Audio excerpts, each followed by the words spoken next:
જામનગરના રામેશ્વર નગરમાં નવજીવન સોસાયટીની મહિલાઓએ રાસ રમીને અનોખી રીતે વિરોધ કર્યો હતો। આ વિસ્તારમાં છેલ્લા 1.5 મહિનાથી કચરાપેટી ગાયબ છે।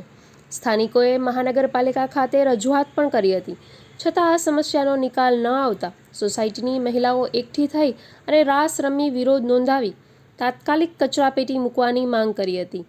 જો માંગ પૂરી ન થાય તો ઉગ્ર આંદોલનની ચીમકી પણ આપી હતી। વર્મા ઉષા નામ છે અને અમે 25 વર્ષથી રહી છીએ, પણ છે ને દાદીગીરી કરીથી અમારે કચરાની પેટી ઉપાડી લીધી છે। ને તો અમે પેટીમાં જ નાખતા હતા, પણ દાદાગીરી કરીને ઉપાડી લીધી છે। તો અમે કેવી રીતે કચરો નાખી અને 25 વર્ષથી આમ કચરો નાખતા હતા, પણ દાદાગીરી કરીને આવી રીતે ઉપાડી। અને એક બાજુ સ્વચ્છતાની વાત થાય છે ને, તો અમે કચરો ક્યાં નાખવા જાય? આવી રીતે ગંદકી થાય ને કચરો અમે ક્યાં કઈ જગ્યાએ નાખવા જાય? આવી રીતે રહે તો અમે સ્વચ્છતાની એક બાજુ વાત થાય છે ને કેમ એવું કોઈ ના હાલે એમ। हाँ, मारू नाम धाराबेन हितेशभाई त्रिवेदी है। रामेश्वर नगर नवजीवन सोसायटी शेरी नंबर 1 30 વર્ષથી અમે અહીંયા રહી છીએ અને અહીંયા જ કચરાપેટી હતી। 30 વર્ષથી અમે અહીંયા જ કચરો નાખી છીએ।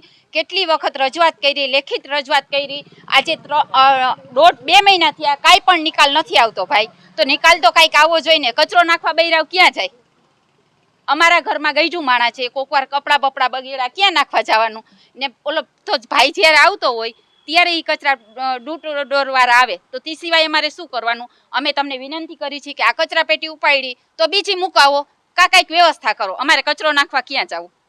બરાબર છે। 30 વર્ષથી અમે રહી છે, બરાબર છે। 30 વર્ષથી રહી છે, 30 વર્ષથી નાખે છે ને એકી ધાડા કે ઉપાડી લ્યો તો કેમ ચાલે?